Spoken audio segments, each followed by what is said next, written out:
Friday. You know what that means.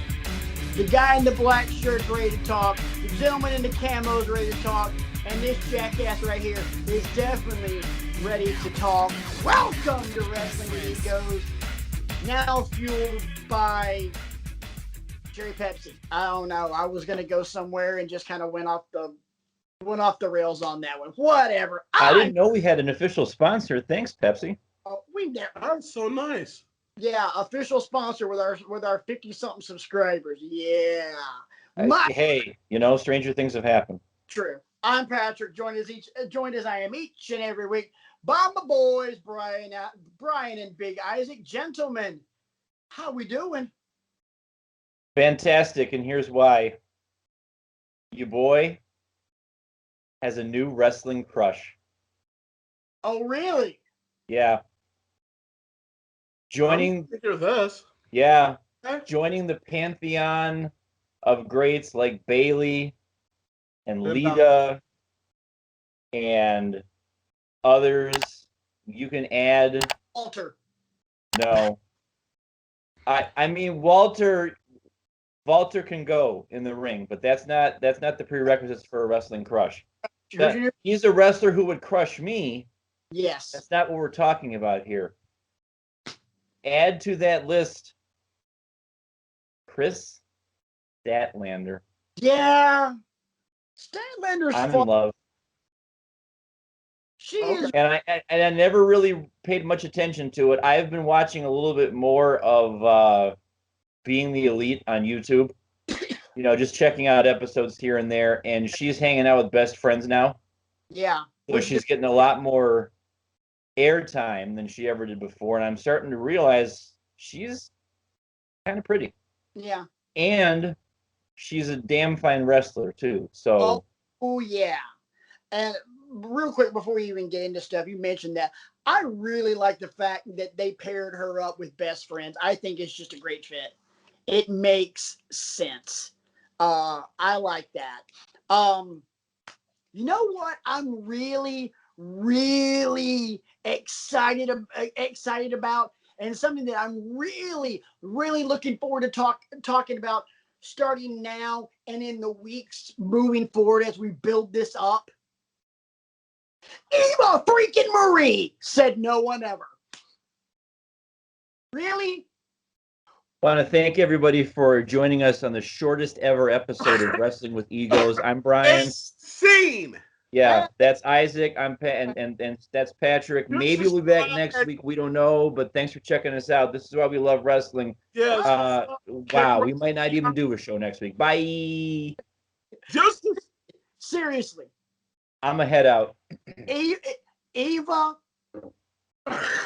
Patrick. I'm waving my hand so I know that I'm about to drop an F-bomb. Eva fucking Marie. Are you serious? How dare you mention her name right now? Oh, no. I did it for comedic value and for the simple fact that rant mode on. This will be brief, I promise. You mean to tell me that you're going to bring back someone who sucked ass more? I can't believe I'm going to say this. Sucked more than the Bellas? And you're going to bring that person back?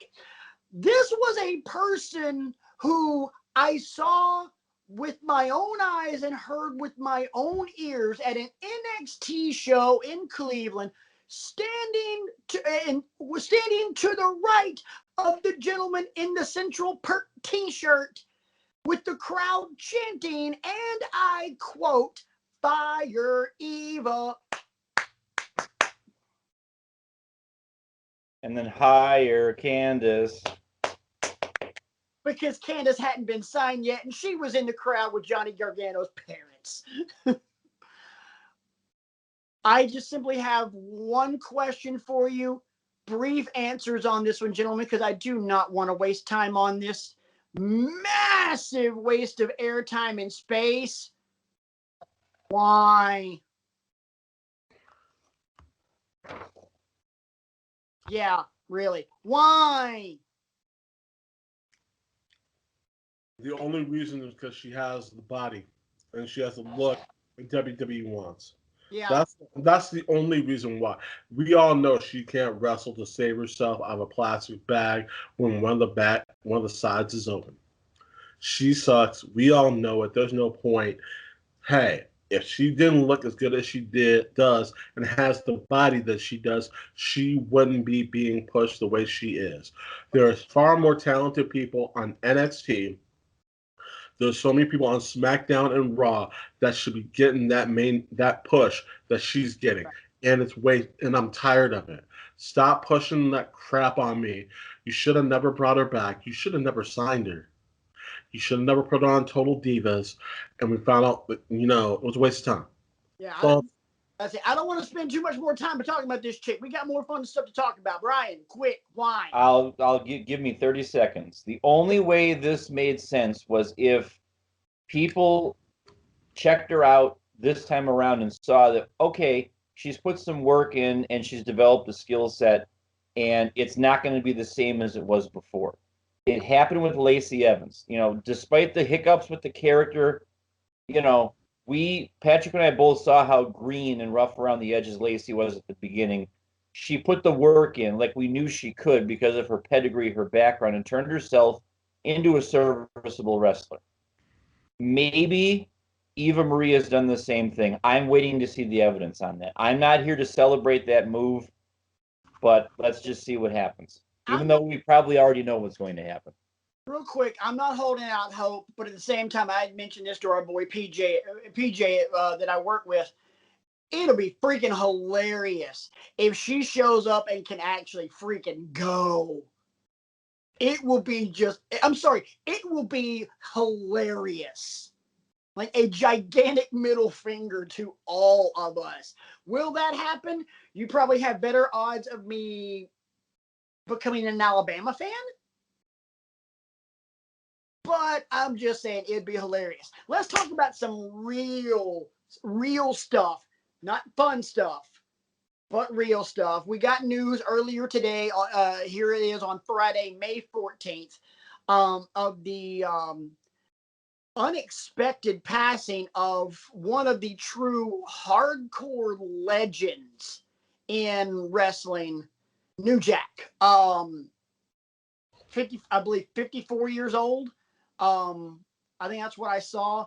I watched a crap ton of ECW. Brian, I know you did not. Isaac, did you? I watched a little bit of ECW. I know how hardcore this dude is. I know the stuff that he's done in the past. I know the controversies he's gotten into. Easily one of the 5 most controversial people in the history of professional wrestling. There is no doubt about it. Truly, I can't really ask any questions like thoughts and moments of New Jack without getting into, darker stuff. And you guys know I have a personal policy of not speaking ill of the dead. Even if I really can't stand him, which I never had a problem with New Jack. But I will just say one thing. Watch the episode of Dark Side of the Ring in season 2 about him, and you'll find out everything you want to know about New Jack. Enough said. That episode of Dark Side of the Ring is the only episode so far that scared me. Dude, that made me uncomfortable. And within 10 minutes, I had the heebie-jeebies. I'm like, this is uncomfortable. This is, and I get it. I mean, there's a parallel here, but I'm stumbling on my words because I just came up with this take just 30 seconds ago. If you distill it down, there's a parallel here between New Jack and Orange Cassidy. Both guys found a niche in wrestling and carved it out. However much we celebrate Orange for doing what he's doing and denigrate New Jack for doing what he did, he found a role to play, unhinged, psychopathic, professional wrestler, and he discovered there was an audience for it. You know, those ECW fans, from on the surface anyway, looked like they were eating out of the palm of his hand. Oh yeah, they absolutely were. But seriously, we're trying to compare Orange Cassidy to a guy who tased another wrestler on top of a scaffold and threw his ass off there with the intention of throwing him beyond the ring so he would go splat. It's a tenuous connection, but it's a connection nonetheless. Me to like, what's the name of the dude that plays Superman now? Henry Cavill. Yeah. It's like trying to connect me to him. No. Trying to connect me to Chris Evans. No. Just because I wear Captain America t-shirts doesn't necessarily mean I'm Captain America. Oh, wait. He's not Captain America anymore. Shout out to Anthony Mackie, by the way. All right, now let's get into some fun stuff. A couple really cool things happened on AEW Dynamite this week that we really want to talk about. And let's start with that really good tag team match between SCU and the Young Bucks. Stipulation being, well, titles on the line, but if SCU loses, they have to split up. SCU now, of course, only being Kazarian and Daniels because Scorpio Sky is doing his own thing on his heel turn.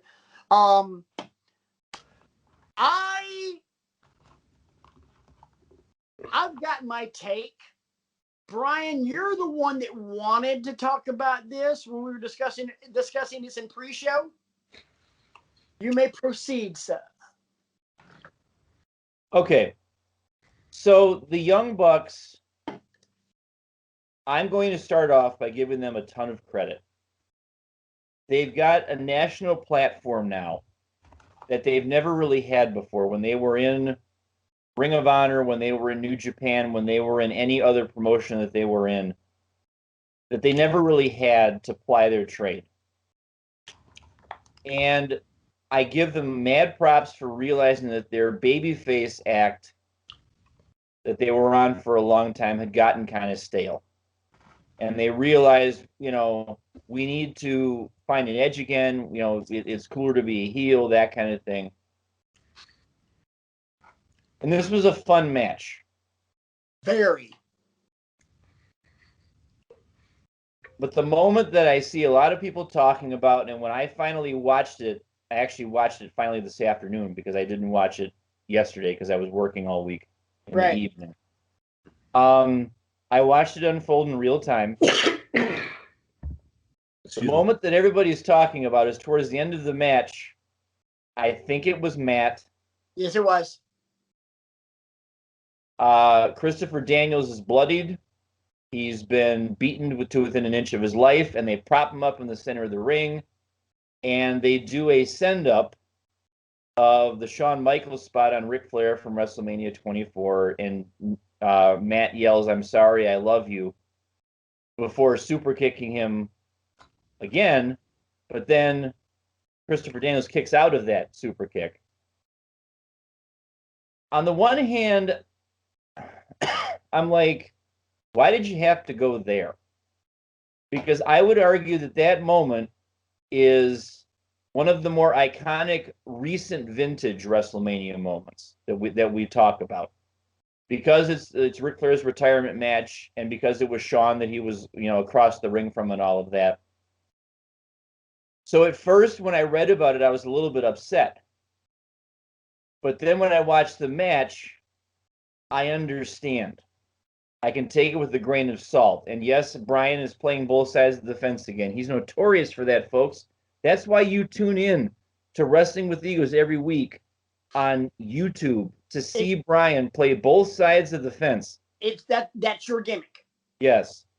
That's your gimmick. Because at the end of the day, boys and girls, they're heels. And to get the heat that heels need to be effective, sometimes you've got to go places that you don't want them to go. Just look at what Triple H used to do to The Rock all the time. I mean, I know my minds are being blown left and right on Wrestling with Egos this week. So I get it. Am I going to sit here and say it was a match of the year candidate? Probably not. because parts of it were clunky. Now, help me out here. The Christopher Daniels spot, where after he was bloody, he tried to leap up and do the thing and then fell off the ropes. Was that a work or was that a botch? It looked like a worked botch. Okay, because then he got up and tried it again and then actually did hit it or something resembling it. It might have been a botch, but it also looked too choreographed. Yeah. He landed too perfectly. Yeah. Because then I think about it too. Both Frankie Kazarian and Christopher Daniels are north of 40 years old. Daniels. And okay. Again, the timeline's a little flawed. I apologize. So one could make the argument, okay, our time is growing short here. We've got to maximize this angle while we can, the story that we're working here. Daniels is also the head of talent relations for AEW. Something else I did not know. Thank you for talent relations guy for AEW. Okay. So I get it. And if you're I like what the Bucks did after the match too. They're back in their trash dressing room and they're challenging Varsity Blondes. You want a shot at the titles? You're number one ranked. Let's go.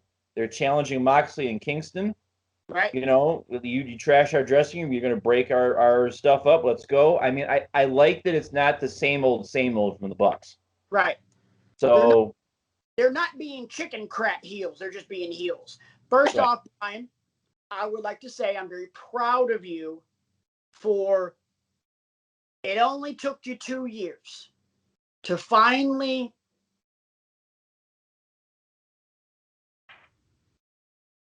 discuss heel psychology. I've only been preaching this to you from my pulpit for 2 years.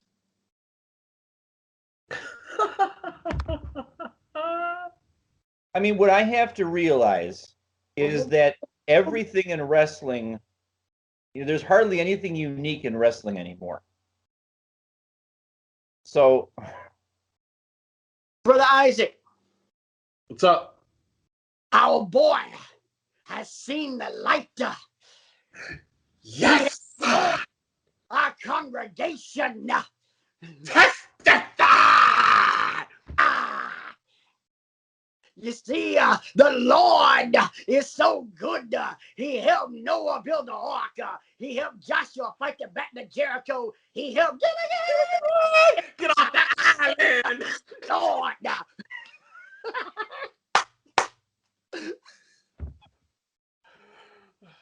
Isaac, I have been waiting for 2 fucking years to do that on this show. Oh, and the Lord says you got to rise. Shout out to Stuart Scott. Rest in peace, Stuart. That's my boy. Sports Centers. Hey, oh, God. Speaking of guys that are as cool as the other side of the pillow, back to you, Brian.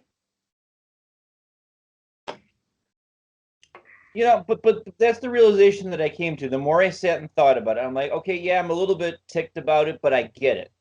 There's very little in wrestling that's unique anymore. I mean, the things that we think are unique probably were lifted from somebody else, some in some back alley town somewhere. We don't even know. But that was the point, because the Bucks' relationship with SCU, another parallel here, is a lot like Shawn Michaels' relationship with Ric Flair. Exactly. And so it was half tribute, half mockery, whatever you want to call it. I will credit the Bucks for telling a good story, because that's what it is. Rather than be outraged, I can't believe they did that. How are they going to? It's a story. But not just that.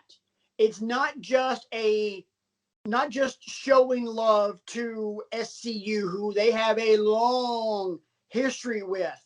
It's also showing love to Shawn, because Shawn is their hero. Yes.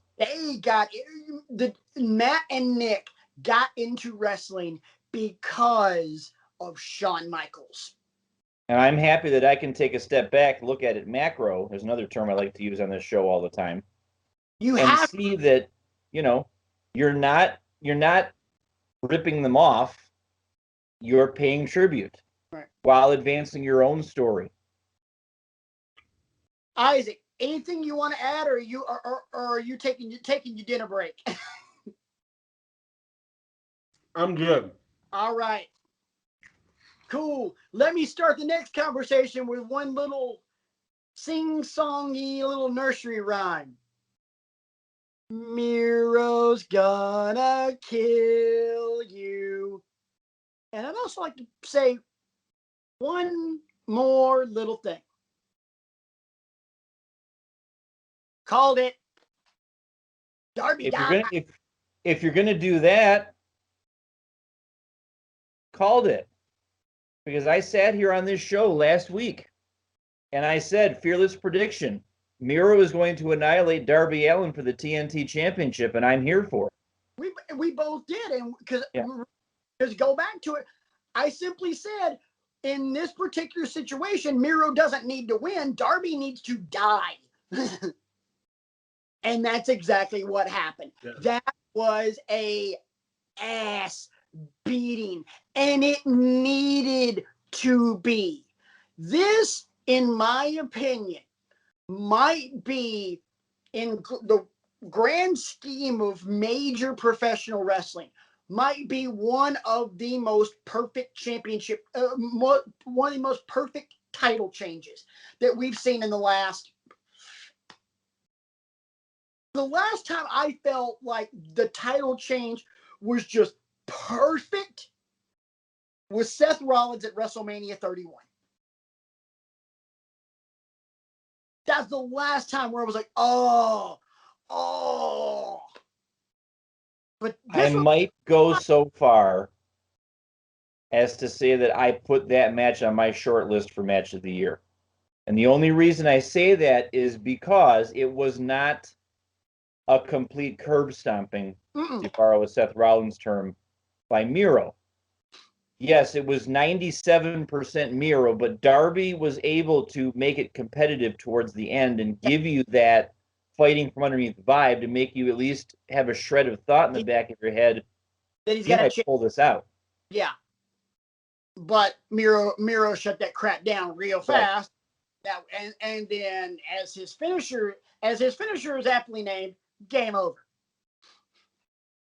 Yeah. So let me ask. I'm underwhelming. Oh, I'm underwhelming. I'm underwhelming. Yeah, my ass. All right, so let me ask. So let's future book. Who takes the title off that son of a gun? Brian Cage. Cage is healed too, though. Why? Why not? That's Taz. Here you go. Taz has been pushing those guys and everyone in his crew for a minute, and they've just been taking a beating. They need something. Why not? That's my question. We wouldn't see it, and the other thing is we wouldn't see it coming. This is true, Brian. It would give now. They're going to line up some people to run at him for a couple of months to make it. Yeah. Miro's my prediction, if I'm going to future book this, he's going to hold the title until the winter. Yeah. And then Hangman takes it off of him. Nope. As an appetizer. I'm a finish. Okay, I'll wait. Go. As an appetizer for apparently the longer running narrative arc of him eventually rising up to challenge Kenny Omega for it. Hangman takes it off him and doesn't hold it for very long. Maybe he puts over Brian Cage or somebody like that, and then Team Taz gets that legitimacy that you want. Kenny can take it off of Miro, and then Hangman takes it off Miro and then loses it to someone because Kenny gets involved. Or that would be even better. I mean, that continues those dominoes falling too. Yes, I like that. I like that a lot. Maybe like Carl Anderson or somebody on a one-off. Like, oh, it's a special Carl Anderson versus Hangman Adam Page, and there's Kenny to screw. Yeah. You know. If you're gonna do it that way with someone from the Super Elite getting the title, it should be one of the Bucks. True. Because that makes more sense because, they kicked him out of the Elite. I'm thinking of somebody different. How about somebody like MJF? And put the title on him. Look, right now, that he's super over. I know there's he's still going back with Jericho, but if that's gonna be the case, he's sitting here talking about, I'm this, I'm that, all that jazz. Then put the title on. Have him take it off of Miro, and that brings his whole faction up. See, my whole thing is I wouldn't put a title on MJF until after Hangman beats Kenny. I say MJF, for future booking, MJF is the guy that takes the world title off of Hangman. And makes me hate him even more. And you know what? MJF, I can't even call that sumbitch heel 401 anymore. That dude is a master class. And he's one of the best at what he does. I mean, I have to hand it to the man. He is the best heel I have seen in a very long time. And I talk about people like The Miz as amazing heels because, my opinion of a heel, if I want to pay my hard-earned money to see you get your ass whooped, you're a great heel. And I would pay to see The Miz get his ass beat. I might have paid to see Seth Rollins get his ass beat, but I'd also want to pay to see him wrestle. Triple H, the same way. I want to see you get your ass beat, but you're also really freaking good in the ring. MJF, don't get me wrong, really good in the ring, but I would pay to see him get his ass beat. Would you say the same things about Roman Reigns right now because of the clout that he has and the way that his character has been developing? I wouldn't pay to see him get his ass beat. I would pay to see him lose. There's a difference. I do not hate the Roman Reigns head of the table gimmick. I don't hate the character. I don't hate anything about it. I have a great appreciation for it. I think it is beautifully done. Roman Reigns is Don Corleone right now. Oh my God, yes. Yeah, he is. Great analogy. And he's Don Corleone. You're right. That is beautiful. Well, look at Brian running up the score tonight. Yeah. Oh, right. Well, love to see it. Let me try and even the odds. So, ladies and gentlemen, I teased the guys earlier today in our group chat. Like, I got an idea for tonight. How about we have a discussion about a specific date in wrestling, and we talk about that night. Maybe make a series out of this, like these important dates in wrestling, in wrestling history, in that great, as I like to call it, the great timeline of all of these tentpole moments in wrestling. Seminal moments in wrestling. Seminal moments. Thank you, Brian. I couldn't remember the phrase. So But tentpole works too. Yeah, I have not told Isaac nor Brian this particular date. We have no idea. We're still saying Well, we might, because with I think let me take this winning streak out for a spin here, folks. Okay, hit me. Because I think I'm picking up what you're putting down. You talk seminal moments in wrestling history. The main course of tonight's episode of Wrestling with Egos can only be described as the moment where Big Isaac and the Reverend of the Rant and the intellectual savior of the wrestling masses unpack that tentpole moment Or on WWE SmackDown, Simon Dean debuted on that Segway and came down to the ring. So Legends were made that night. What? Why y'all looking at me like that? Where y'all going? Oh, now you're leaving. Wait.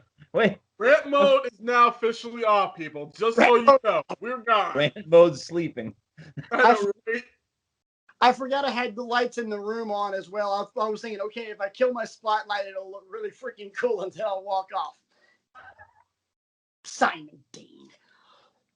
So we're not talking about that? August 9th, 1999.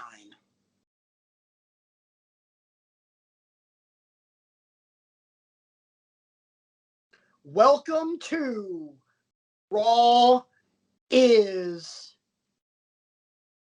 Jericho. Thanks, Jenny. The debut of Chris Jericho in WWE. To me, in Cleveland? Was that in Cleveland? Chicago. Chicago. Yeah, definitely Chicago. I remember this night just massively vividly. I wanted to start with this one for one specific reason. We can debate a lot of things. Trust me, we've had plenty of these debates that never got recorded in Brian's living room while watching pay-per-views. This is one moment. If you debate against this, that you're wrong. This is the greatest debut in the history of professional wrestling, period, end of story. And it also underscores the importance of how you debut. Exactly. You know, because this could spawn a discussion of, you know, these people that we talk about, you know, did they overcome a clunky debut, or did they have a phenomenal debut and then fall flat on their face because that's all there was? Jericho did both. Yeah. Jericho had the great debut and then backed it up. And he spent 30 years. No, well, not initially. He spent 30 years crafting it. Isaac. If we're talking about the greatest debuts of all time, we're going to sit here and go back to when The Undertaker debuted at Survivor Series. We're also going to sit here and talk. Seriously. We're also going to hold on. We're also going to sit here and talk about when the Radicals with Eddie, Perry Saturn, Chris Benoit, and them showed up at Monday Night Raw. When that's like, nope.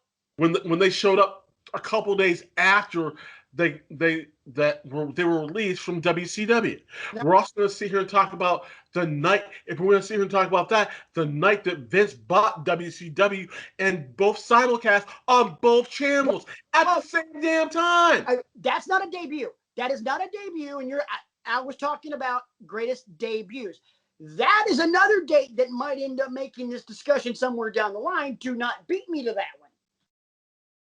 Because I was there when they were doing the simulcast. Right. But that's not the debut discussion. The Radicals debuting in WWE isn't even top 10. Undertaker's is amazing because of what his career meant. But if you're unpacking it in terms of one night, this night was as big as it gets in terms of someone debuting in WWE. This is bigger than Scott Hall on Nitro. This is bigger than Kevin Nash on Nitro. This is big. This is, yes. Bigger than Scott Hall showing up and starting the NWO? Yes. Yes. No, first off, yes, I am crazy, but I'm also not wrong. You're wrong on this one. Bullshit, I am. Shit, you are. You are totally wrong. Okay.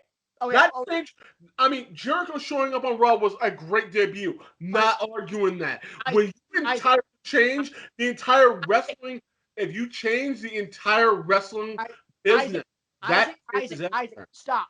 Listen. One night. not long term. Stop thinking. Yeah, we think long term on this show. We played the long game on this show. For one conversation, break all the rules of this show. We're talking about one night, not what it meant for wrestling. Because if you want to do that, Hall showing up on Nitro is bigger than damn near everything. Quite possibly bigger than everything. In terms of the grand scheme of things. One night, no debut was bigger than Jericho on Raw. And I think the reason why, there's a couple of reasons why. First of all, they did a great job of teasing it, leading up to it. And then it was synchronized so that the clock ran out in the middle of this guy being in the ring, delivering one of his typical, I'm going to, running down whoever, and then the clock runs down to 0. The lights go out, and The Rock's pacing, like, can't believe they're interrupting me. Who is this idiot? It's interrupting me. And you have to be a pretty big deal to be put in that kind of a spot,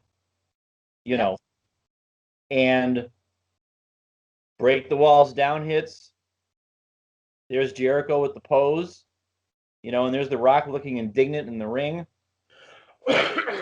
And it was brilliantly conceived, in my opinion. Absolutely. And I'm actually sitting here having a hard time thinking of any other debuts that come close to that. Now, to be fair, I don't know how they did things in WCW very much.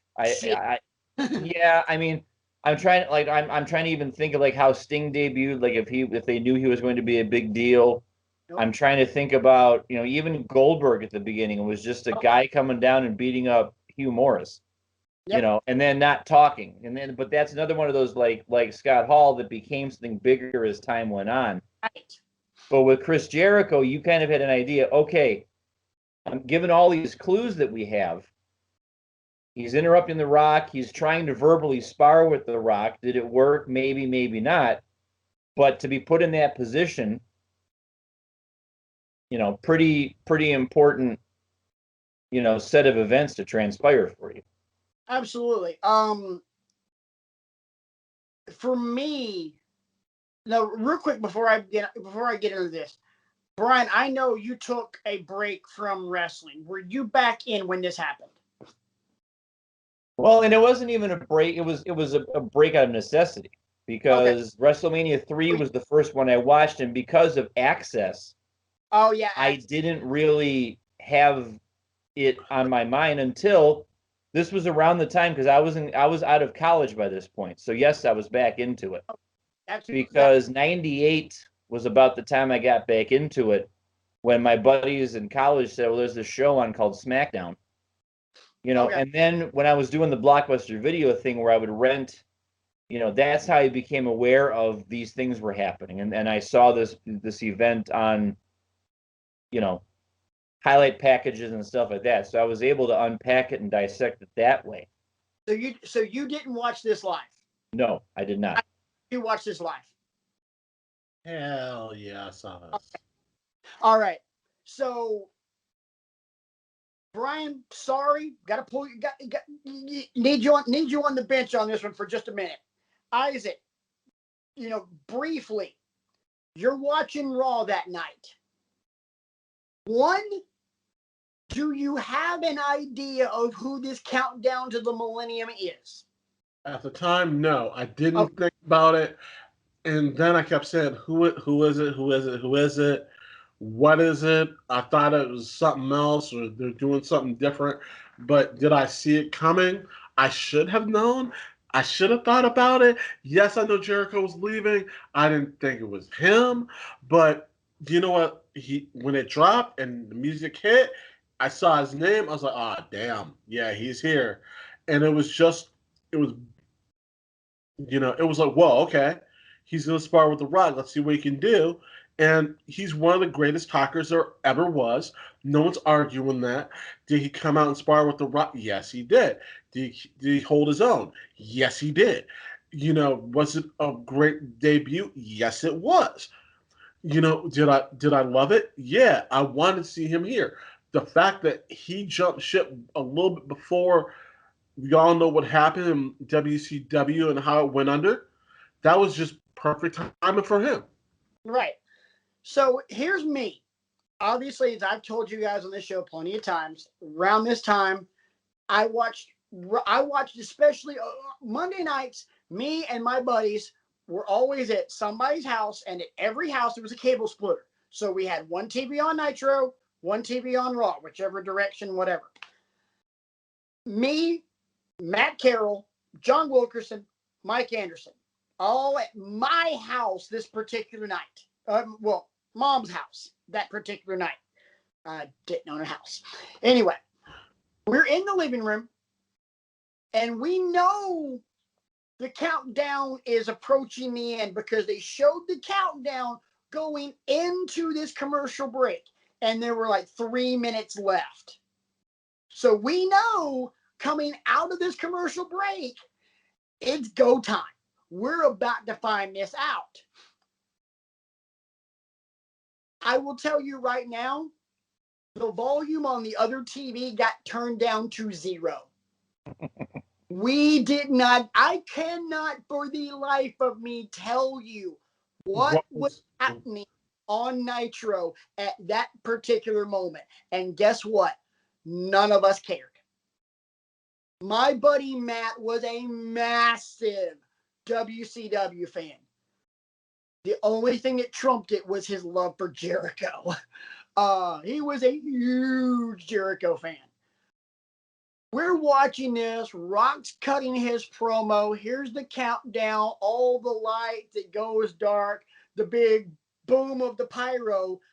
And like a 2-second pause before the music started. And then they flashed his name on the screen with those rolling letters. And you just hear that Chicago crowd just quick, sudden eruption. It wasn't a it was just silence, boom. And it was a Road Warriors pop. It was a Road Warrior pop. It was Shawn winning the title in Elimination Chamber at the Garden pop. Yeah. Those 3 pops are the 3 pops that stick in my head. Like, I will never forget those. The Road Warrior pop from the early 80s, Jericho debut, Shawn winning the first chamber. All I remember. Don't forget the Hardy Boys from WrestleMania 33. Oh yeah. That was good. That was good.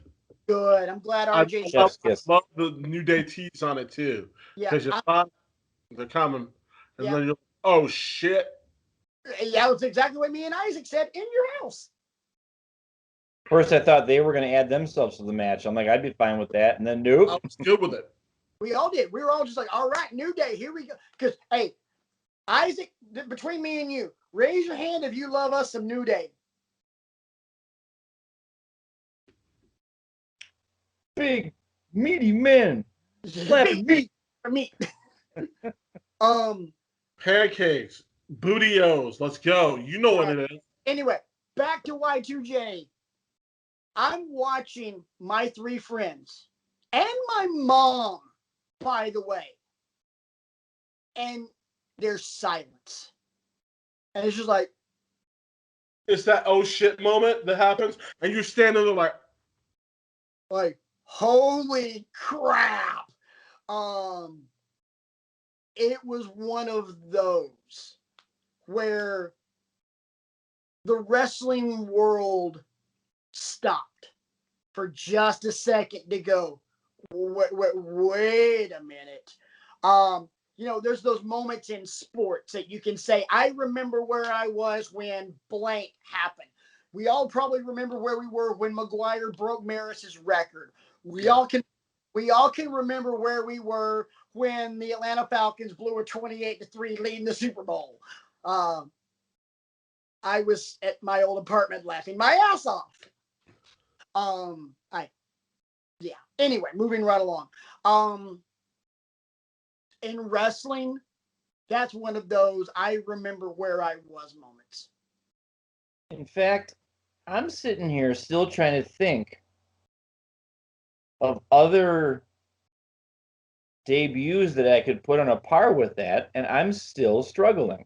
Exactly. The only one that keeps going through my head, and I know this doesn't even hold a candle to it because of the comparatively smaller stage, is the first time, and I think, Patrick, you might know where I'm going with this, the first time Demon Finn Balor showed up. That got a pop. Yeah. That got a holy bleep, holy bleep. I believe it was Our Evolution. He teamed with Hideo Itami against the Ascension. Very good. Yes, it was. And there were promos leading up to it. You bet I'm bringing something you've never seen before, and I'll show you, and that sort of thing. And Ascension comes out, Hideo Itami comes out, and then and I remember watching it like, what the hell is this? Anybody that knew anything about Prince Devitt from New Japan knew that when he said, I'm bringing something you've never seen before, most people thought, okay, he's painting up. He's doing something. We don't know what. And then the smoke, the stand up, the arms back, the head back, and the teeth right here. And him just going, that sold it for me. And Yes, I will agree with you on that. If that would have been in a much larger venue, good God. AJ at the Rumble in 2016. Yeah, that was impactful. Yeah. That approaches Jericho. Yes, that might be number 2 on the list in terms of like the debut. Now, granted, there are more important debuts in wrestling history than that, and Isaac was Touched on a couple of them. Yeah, and it called bullshit on me because of a couple of those, namely Scott Hall. Much more important in the grand scheme of things than Jericho. But again, we're talking uno noche. One snapshot. Snapshot, exactly. We're not playing the long game on this conversation. Because if you look at the long game for the next, and Jericho's been openly candid about this, both in the first highlight video they put out about him, and then in the first book he wrote. He was horribly booked for the first 3 or 4 months before he got in the feud with Chyna over the Intercontinental Championship. Right, and he also wasn't doing himself any favors. If you go back and watch his appearance on the Broken Skull sessions recently, he himself said he didn't do himself any favors. He said how he was a healthy scratch for No Mercy. That was the one that was in Cleveland where the big time with Edge and Christian, where all 4 of them were made. He was a healthy scratch. He wasn't on that pay-per-view. Right. But yeah, I mean, just going back at it, to me, and the reason I say it's one of the important moments in wrestling. Okay, Hall and Nash going from WWE to WCW a couple of years previously, that was the beginning of the shift of power in the Monday Night War to WCW. Now, granted, WWE had already drawn even, maybe even surpassed WCW by August 9th, 1999. But this was the first legitimate time a WCW star, made WCW star, went to WWE and elicited that type of reaction. Paul White, when he debuted at Valentine's Day Massacre in Memphis, did not elicit that kind of a reaction when he threw Steve Austin through that steel cage to and the title against Vince McMahon. Yeah, to beat Vince and get himself a shot at WrestleMania against the winner of Mankind and Mick Foley, which The Rock. yeah, Mankind and The Rock, which went to a no contest that night and was settled in the ladder match the very next night, right here in Birmingham, Alabama. I may or may not.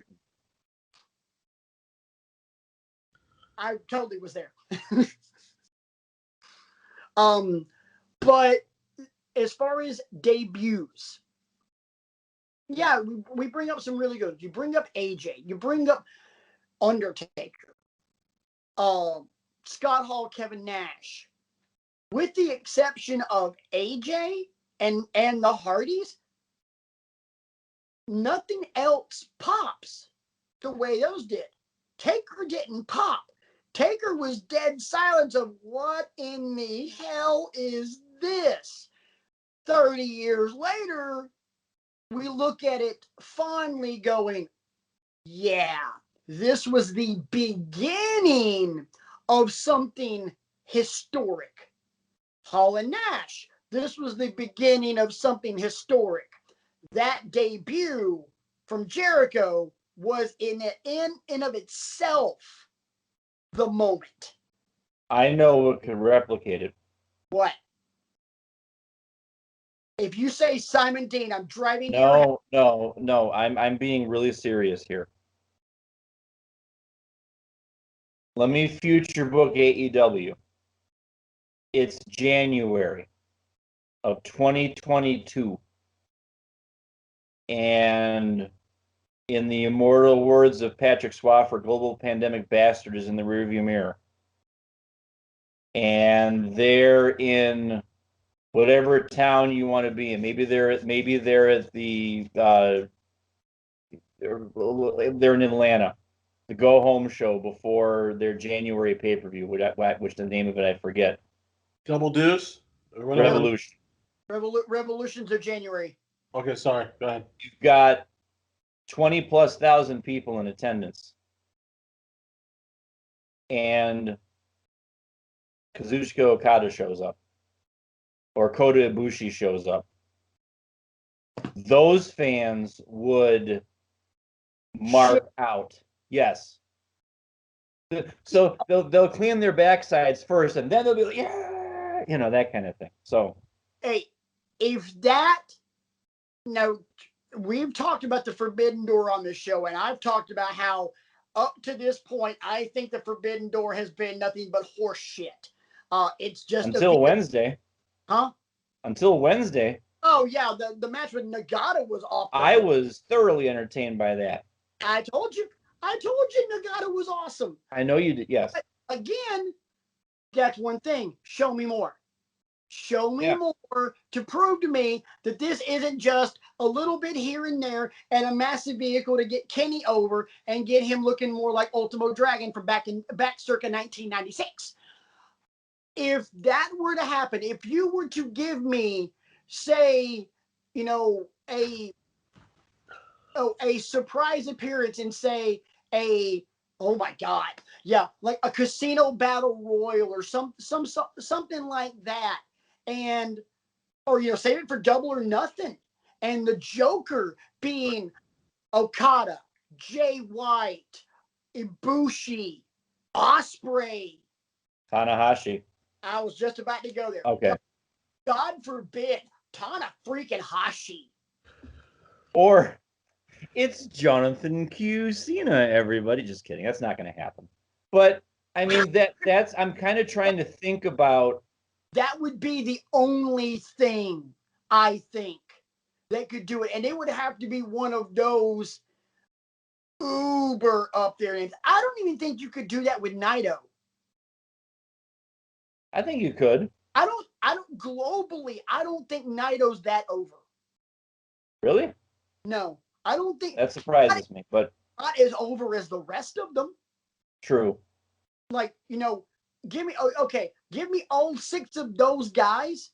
Who would you love to see as the Joker in a casino battle royal? Naito's not even one of the first 3 names I mentioned. Those 3 would be Okada, Ospreay, Tanahashi. I go Okada or White, just because, and mainly because every time I've watched a match that those two have wrestled, I've been thoroughly captivated. Which two? No, with Okada or Jay White. I have yet to watch a match involving those two gentlemen where I have not just been like, oh my God, what did I just watch? Give me more of this. I love Jay White. But I threw Tanahashi as the third one for one simple reason. It's Tanahashi. It's Yes. It's a guy who even at his age can still give you good matches. And that name carries a crap ton of weight. So, I mean, essentially, he is to New Japan what John Cena is to WWE. That newer generation of God. WWE booked Cena as that guy, putting the title on him 16 times.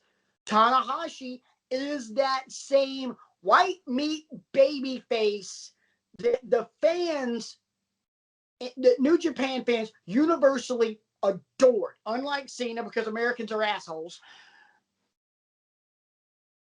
Yeah.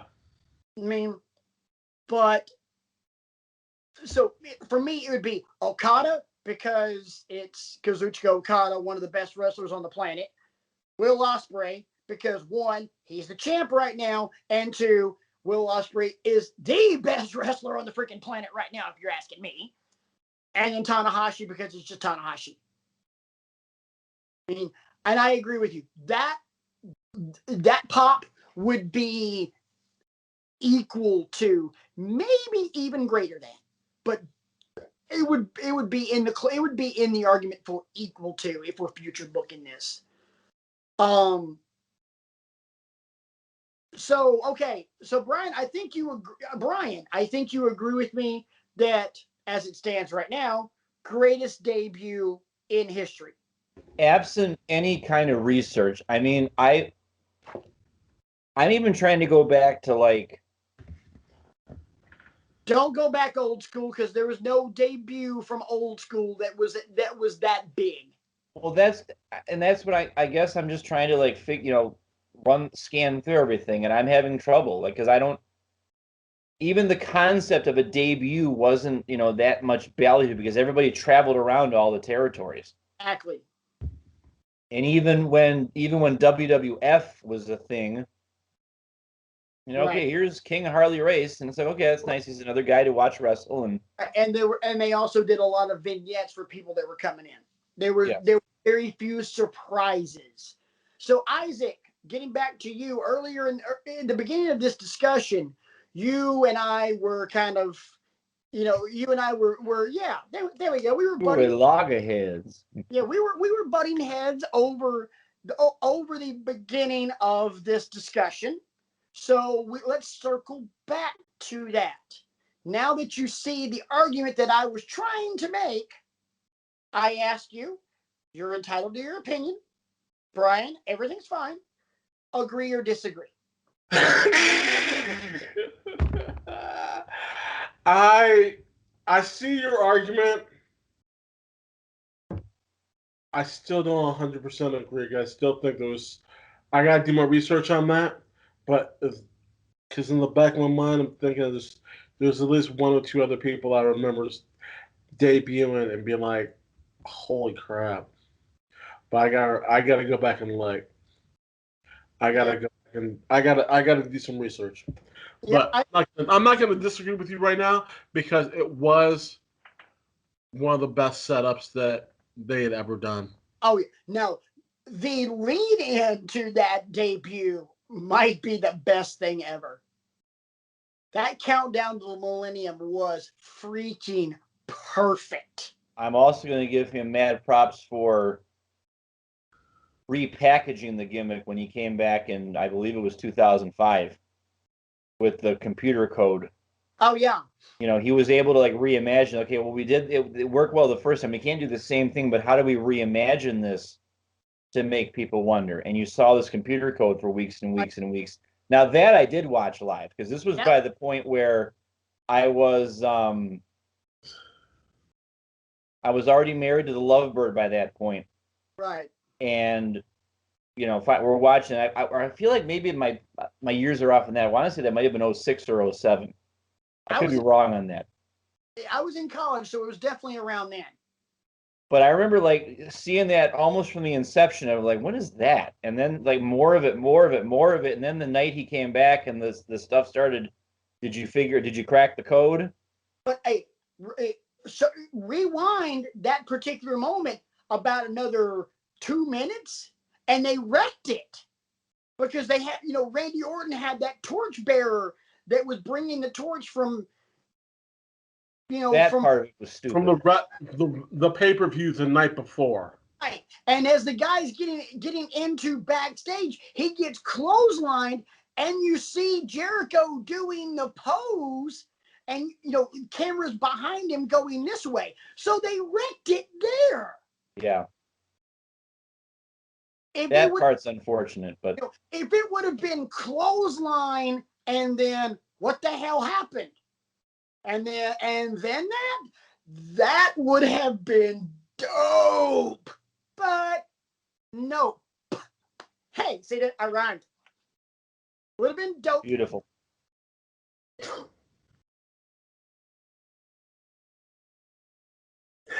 Oh God, really? I went there. That's gonna be the title of my rap album. Dope, but nope. What, you gonna go in the Rock Hall? You gonna go in the Rock Hall this year? Yeah. Hey, shout out to my boys Foo Fighters. Yeah, man. Yeah, man. Shout out to Hova. Shout out to Jay. Yeah. I don't care. I as much as I love Kiss, and I love Kiss. Sorry, Gene. There are sometimes certain people that are gonna get in, certain people that are not. And guess what? It's not all about rock, because it is what it is. I have one issue with the Rock Hall of Fame, and it's simply this: where the hell is Alice in Chains? That's just all I'm saying. They're coming. They're coming. I hope so, because the other three major Seattle grunge bands are already in there. Pearl Jam, Soundgarden, Nirvana already in there. Dave Grohl's being inducted for the second time. Come on, give Lane Staley his love, damn it. I mean, of the four lead singers of those bands, there was only one of them that could blow out a freaking microphone, and it was Lane Staley. Chris Cornell couldn't break a microphone just by singing into it. But also, you gotta look back at Kurt Cobain. He changed the game. Oh, I'm not saying that. I'm just saying, Lane Staley deserves his love, too. All four of them influential. But anyway, that's a different discussion for a different show. And this ain't it. Why? Because we're an hour and 7 into this, and I want to go to bed. Because, hey, somebody works late on Thursdays and worked early on Fridays. So by the time we're wrapping this thing up, I'm like, I want to go to bed. I'm going to be asleep in 15 minutes. And it's not an exaggeration. So before we get out of here, any final thoughts, boys? Public service announcement. The horribly named WrestleMania Backlash is this weekend. Please watch, because I'm looking forward to Bayley versus Bianca Belair. Yep. I'm looking forward to Cesaro versus Roman Reigns. Yep. So I'm looking forward to Bianca. Who's Bianca defending against? Bayley. Ding dong. Hello. Hey. Yeah. Definitely looking forward. Definitely looking forward to those. Really looking forward to Roman and Cesaro. I know Cesaro is going to lose, but I'm happy to see him get this platform, and it's probably not going to be a one-off either. No, it's about damn time he gets this opportunity, and honestly and truly, I hope this makes him look as good Springing this one on you. Homework next week. Your homework. NXT Arrival. Cesaro versus Sami Zayn.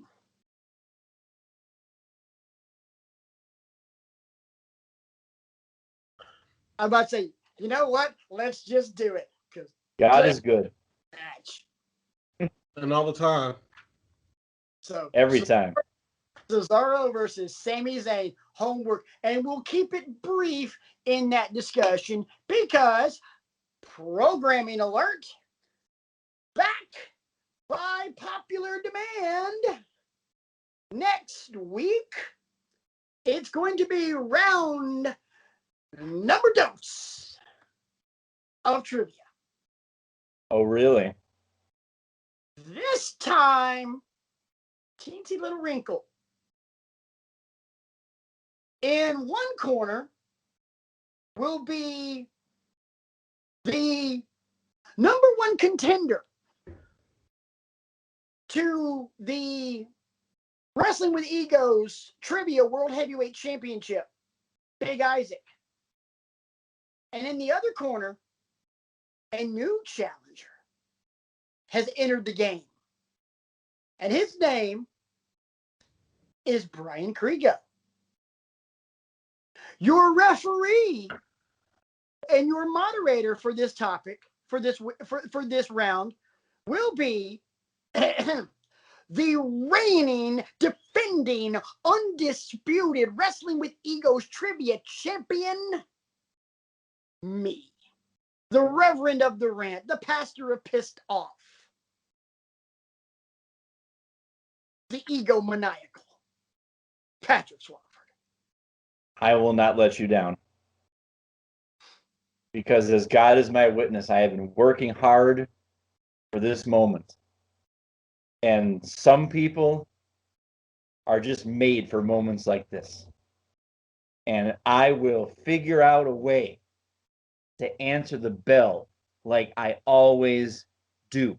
Because like I say all the time on this show, I'm all I've got, but I'm all I need. Strong words from a strong man. Let's go to Patrick with Big Isaac. Isaac, you have a number one contenders match next week with Brian Kriego, and the winner of you will get a shot at a later date against the reigning world heavyweight champion, Patrick. Your thoughts? Oh, I'm ready for this. We're gonna bring it. I am not going to shit the bed like I did the last time. I'm gonna be able to bring it. I'm gonna be training. I'll be saying my prayers. I'll be eating my vitamins. I will be doing it all. Don't worry, I got this now. As you can see, I'm wearing my camo today. I'm ready to go to war. Let's do it. You can call me G.I. Bro. You can call me what you want to call me. We coming with it next time. But of course, there's one other person that has something to say about this, because waiting in the wings is our reigning world heavyweight champion, Patrick Swafford. Let's go to some pre-recorded comments from our world heavyweight. No one cares to hear the pre-recorded comments. Unless you put up an eyebrow. Drop. Peep the shirt, boys and girls.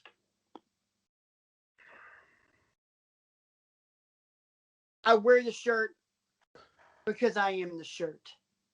Doesn't really matter to me whether it's the professor or the big. I don't care. I'm the main event. I'm the champ. Did you see what I did to Big Isaac last week?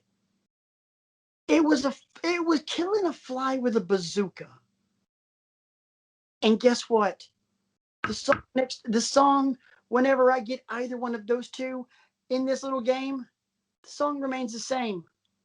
Same chapter, same verse, same story, same end. I ride off into the sunset, good, bad, or indifferent, still undefeated, still undisputed, still undeniably the main event. Best of luck, boys. You're going to need it. I'm so glad that he's. I've been wanting to cut a promo for so long. Don't we have a high opinion of ourselves? I'm sorry. Can we come down from Mount Olympus now? Whoa. Hey, I have to cut the heel promo. Of course. I mean, oh, seriously. Well, time out. Let's pump the brakes here, guys. If I was cutting a babyface promo, you guys would think something was wrong with me, wouldn't you? No, I would think, oh, how refreshing. For once in your life. I have a gimmick to uphold, Brian. You're the babyface on this show. Granted, Isaac's babyface too, but you have been the long-standing babyface on this show. I have been the long-standing heel on this show. I have a reputation to uphold, buddy. You know what? Hey, Roman Reigns, from everything that I have read outside of the ring, is a really nice guy. Everything that I have seen about Adam Cole outside of the ring is a really nice guy.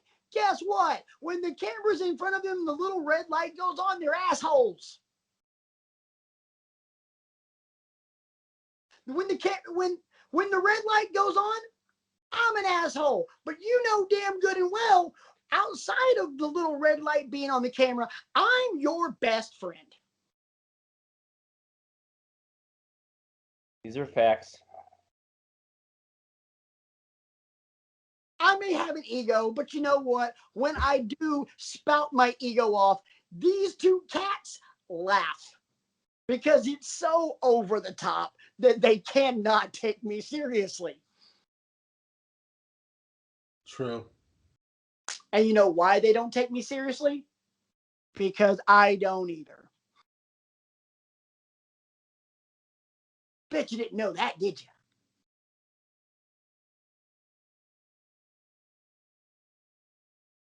Well, I want next week to hurry up and get here. All right. Well, you know what? It'll be fun. It'll be great. I cannot wait because I already have some topics in mind, and they're gonna be fun. So before we get out of here, gentlemen, any final thoughts? No, just keep being nice to each other, keep taking care of each other, keep checking in on each other. Get your COVID shot. Yes. Get your COVID shot. Enough said. Everyone do the same. Just keep looking out for each other. This is the tough time for everyone. We're all going through it. Make sure that you're taking care of yourself mentally, physically, emotionally. And if you need to talk to somebody, talk to somebody, and don't hold it in because that's not good. That's all I'm saying. Hey, so I'll end it with this. Isaac, you brought up a great point. You guys know how I feel about this particular topic, so I'm gonna make it widely known. May is National Mental Health Awareness Month. Keep your mentals as Marshawn Lynch once said, got to take care of your mentals.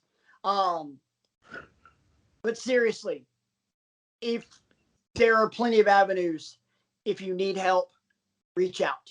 There are plenty of places to go. You know what? And I'll even throw it out there. If for some unknown reason, and you happen to be unfortunate enough to not have someone in your life that you can pick up the phone and go, "Hey, yo, I need you right now." Twitter, rant mode on. I got you. I'm sure Brian's got you. I got At you. B Kriego 1-5. Let's go. I the fourth. Bring it. But I will say, as someone who fights that fight with you on a daily freaking basis, I'm with you. I got your back. I know the fight that you're in. Do not go through that bullshit alone. Because it is. That's exactly what it is. Bullshit. I fight it just like you, and it sucks. But you know what? I got my boys.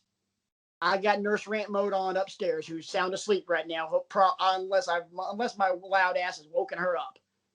But you know what?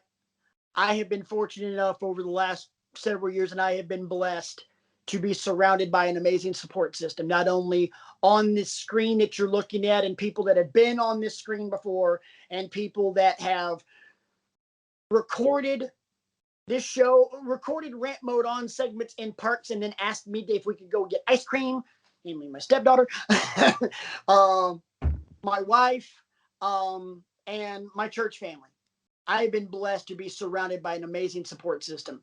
If you don't got one, we can help you find one. Because you know what? It starts with these 3 clowns right here. We're good. You can send us, you can thank us by, sending us ice cream. We like ice cream. Well, Isaac, I don't know. Maybe he doesn't. I don't know. I love ice cream. Love ice cream. That would be Ben and Jerry's Stephen Colbert American Dream for your boy. Chef's kiss on that. I'm not no elitist asshole. Just give me some chocolate chip cookie dough. I don't care where it comes from. It could be the store brand. Your Giant Eagle, your Kroger, your whatever your grocery store of choice is. Down there, Piggly Wiggly for all my people down south. Chocolate chip cookie dough. Belk ice cream. Belk is a clothing store. Oh, I thought it was a grocery store. Sorry. Belk is essentially Kohl's. Oh, okay. Ooh, okay. Belk Didn't is know that. Learning. Yo, just send me what you want to send me. I'm allergic to chocolate. Anything else, I'm good. Yeah, that's a big thing. Isaac's allergic to chocolate, so let's go with either strawberry or vanilla bean. That works. There we go. Or you know what? If you want to get really fancy, rainbow sherbet. That works too. Chunky monkey. Does that get you your raspberry? That gets you your lime? That gets you your orange right there. Ba-boom. All in one. Bring it on. Look, seriously, I say this to everybody. I had a lot of friends that have been going through a lot this past year. And one person did reach out to me. And I did help them as much as I possibly could. And now they're back, and now they're doing better. And that's the main thing. Because for a long period of time, they said, I don't know if I'll make it to the end of the week. And that's real, and that's just honest. And I can't do that. I can't be. So please, if you need something, I'll let your boys. Yep. So that being said, we're gonna get out of here. We'll see you next week for some trivia, some more of the week that was, and a little bit of an oldie but a goodie as we bring back some homework on Sami Zayn and Cesaro from NXT Arrival. Until then, for the big man, for the medium-sized man, I'm the bald man. We'll see you next week. This is Wrestling with Egos, and as always, why we love wrestling.